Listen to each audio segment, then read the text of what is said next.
വാർത്തകൾ ആദ്യമേ അറിയാൻ പ്രൈം ന്യൂസ് മലയാളം സബ്സ്ക്രൈബ് ചെയ്യൂ. മേപ്പയ്യൂർ ചങ്ങരം വള്ളിയിൽ നിന്നും ഇന്നലെ കാണാതായ യുവതിയുടെ മൃതദേഹം കൊയിലാണ്ടി മുത്താമ്പിപ്പുഴയിൽ നിന്നും കണ്ടെത്തി. മേപ്പയ്യൂർ ചങ്ങരം വള്ളിയിൽ നിന്നും വ്യാഴാഴ്ച കാണാതായ കോട്ടുകുന്നുമൽ സുമയുടെ മകൾ സ്നേഹാഞ്ജലിയുടെ മൃതദേഹമാണ് കണ്ടെത്തിയത്. ഇന്നലെ രാവിലെ 6 മണിയോടെയാണ് സ്നേഹാഞ്ജലിയെ കാണാതായത്.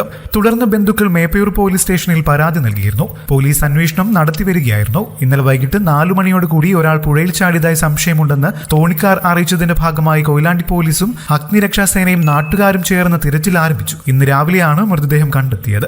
സ്നേഹാഞ്ജലിയുടെ വിവാഹ നിശ്ചയം കഴിഞ്ഞിരുന്നതായും കുറച്ചു ദിവസങ്ങളായി മാനസികാസ്വാസ്ഥ്യം പ്രകടിപ്പിച്ചിരുന്നതായും വിവരമുണ്ട്. മൃതദേഹം കൊയിലാണ്ടി താലൂക്ക് ആശുപത്രിയിലേക്ക് മാറ്റി. വ്യാഴാഴ്ച വൈകിട്ടോടെയാണ് പുഴയിൽ ചെരുപ്പും ഒരാളുടെ കൈയും കണ്ടതായി നാട്ടുകാർ പോലീസിനെ അറിയിച്ചത്. തുടർന്ന് രാത്രി ഏറെ വൈകിയും തിരച്ചിൽ നടത്തിയെങ്കിലും ഒന്നും കണ്ടെത്താനായിരുന്നില്ല. വെള്ളിയാഴ്ച രാവിലെ ഫയർഫോഴ്സ് നടത്തിയ തിരച്ചിലിൽ അണേല ഭാഗത്തു നിന്നാണ് മൃതദേഹം കണ്ടെത്തിയത്. കൊയിലാണ്ടി ഗവൺമെന്റ് ആശുപത്രിയിലേക്ക് മാറ്റിയ മൃതദേഹം ബന്ധുക്കൾ തിരിച്ചറിഞ്ഞു. കൂടുതൽ വാർത്തകൾക്കും വിശേഷങ്ങൾക്കുമായി ഈ ചാനൽ സബ്സ്ക്രൈബ് ചെയ്യാൻ മറക്കല്ലേ. നന്ദി.